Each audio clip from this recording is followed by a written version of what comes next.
আসসালামু আলাইকুম বন্ধুরা, আজকে আপনাদের সামনে এমন এক মা ও ছেলের গল্প তুলে ধরবো যা আপনাদেরকে আল্লাহর উপর ভরসা করতে নতুনভাবে শেখাবে। এক ধার্মিক মা তার ছোট ছেলেকে শৈশব থেকে একটি অসাধারণ শিক্ষা দিচ্ছিলেন। তিনি চেয়েছিলেন তার সন্তান যেন সবসময় আল্লাহর উপর অবিচল বিশ্বাস রাখে। কৌশলটি ছিল খুবই সাধারণ কিন্তু অত্যন্ত শক্তিশালী।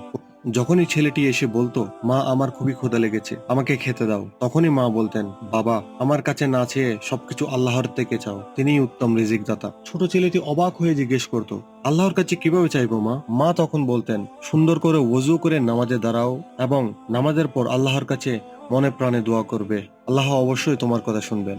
মায়ের কথায় উদ্বুদ্ধ হয়ে ছোট ছেলেটি ওযু করে জায়নামাজে দাঁড়িয়ে যেত। সে আন্তরিকভাবে দোয়া করত, হে আল্লাহ, আমার ক্ষুধা লেগেছে, দয়া করে আমার খাবারের ব্যবস্থা করে দাও। ছেলেটি যখন নামাজে মগ্ন থাকতো, তখন মা গোপনে গিয়ে তার পেছনে খাবারের থালা রেখে আসতেন। নামাজ শেষ করে পেছনে ফিরলেই যখন ছেলেটি খাবার দেখতো, তার আনন্দের সীমা থাকতো না। সে দৌড়ে গিয়ে মায়ের কাছে বলতো, মা দেখো, আল্লাহ আমার দোয়া শুনেছেন, উনি আমার জন্য খাবার পাঠিয়েছেন। তখন মা মুচকি হেসে বলতেন, হ্যাঁ বাবা, যারা আল্লাহর উপর ভরসা করে আল্লাহ তাদের কখনোই নিরাশ করেন না। এভাবে প্রতিদিনের নামাজ ও দোয়ার মাধ্যমে ছোট ছেলেটির আল্লাহর প্রতি বিশ্বাস অটুট থাকলো। সে বুঝতে শিখলো, কোনো কিছুর অভাব হলেই কেবল আল্লাহর থেকেই চাইতে হবে।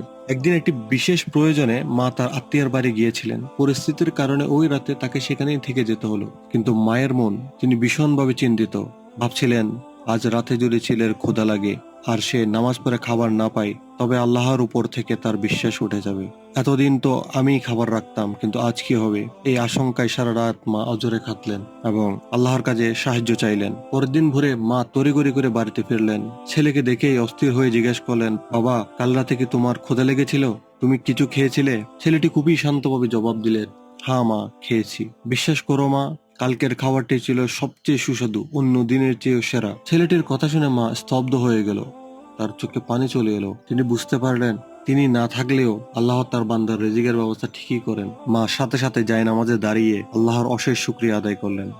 বন্ধুরা, এই গল্প আমাদের মনে করিয়ে দেয় যে বিপদে আপদে, সুসময়ে দুসময়ে কেবল আল্লাহর উপর ভরসা করা উচিত।